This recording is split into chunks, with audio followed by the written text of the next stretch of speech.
Susan Cain's book, Quiet, was a catalyst for the introvert movement that helped bring awareness towards personality types with a greater need for solitude and less stimulating environments. With 1/3 to half of the world's population made up of introverts, it's great that we finally began to acknowledge and talk about their unique set of traits and tendencies. Along with introversion, sensitivity has also made the headlines and been widely discussed. The personality trait was first researched by Dr. Elaine N. Erin in 1991. All of her important findings have been published in various articles and in her book, The Highly Sensitive Person. Although it's a trait being acknowledged more, Erin states that sensitive people are still often considered the minority of the population. She emphasizes that culture plays a large role towards how sensitivity is valued. Erin writes, "In culture where it is not valued, HSPs tend to have low self-esteem. They are told, don't be so sensitive, so that they feel abnormal. We want to raise this issue and help promote more acceptance towards highly sensitive people." Approximately 70% of the introverted population is made up of HSPs. Not all introverts identify as HSPs, but there seems to be an overlap between the two traits that's too important to ignore. Here's 8 signs you're a highly sensitive person. Number 1. You feel deeply and tend to be more emotionally reactive. Have people often called you deep when you provide your insights? Then you may be an HSP. HSPs tend to feel things more deeply and are more naturally inclined to react emotionally towards situations. Dr. Ted Zeff, author of The Highly Sensitive Person's Survival Guide, writes, "They like to process things on a deep level. They're very intuitive and go very deep inside to try to figure things out." Overall, HSPs are empathetic and care a lot for others when they're having a tough time. Since your emotions run deep, when others suffer, you can also feel their pain. This helps you stay open-minded when you can easily put yourself in the shoes of another and understand what that person is going through. Number 2. You prefer to exercise alone.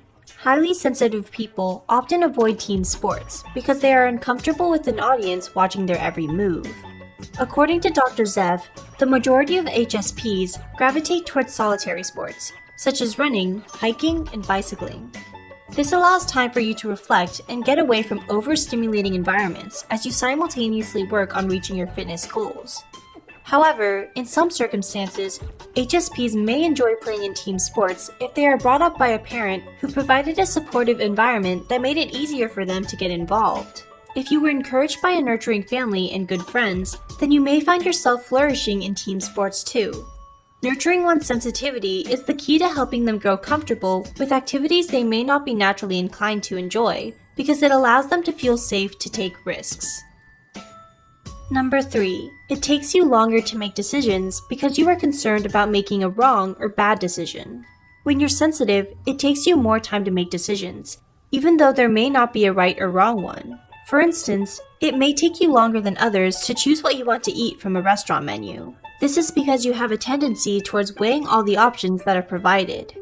Even if you already have a good idea about what you want to choose from the menu, you can't help but think about the what-ifs and explore the possibility of other dishes based on their descriptions.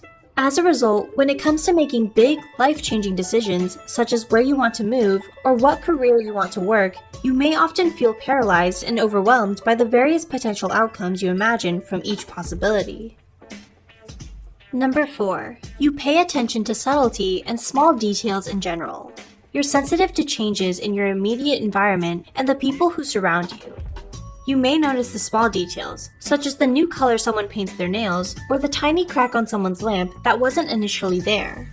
When you identify as a highly sensitive person, it's hard for you to miss subtlety because you're prone to reading between the lines. Generally, as someone who has a lot welling up inside you, you make it a habit to notice things because everything affects you strongly. Number 5. You are highly conscientious and have extremely good manners. When you're highly sensitive, you care a lot about the way you present yourself and how your own actions may affect others. You tend to be considerate towards others' needs and want to do things in a way that creates convenience, rather than causing trouble for them. You put a lot of effort in even the smallest actions, such as making sure you put an item back where you got it from as you're shopping to prevent troubling a staff member to do it. You're the type of person to always thank your waiter at the end of the night for their service and leave a generous tip.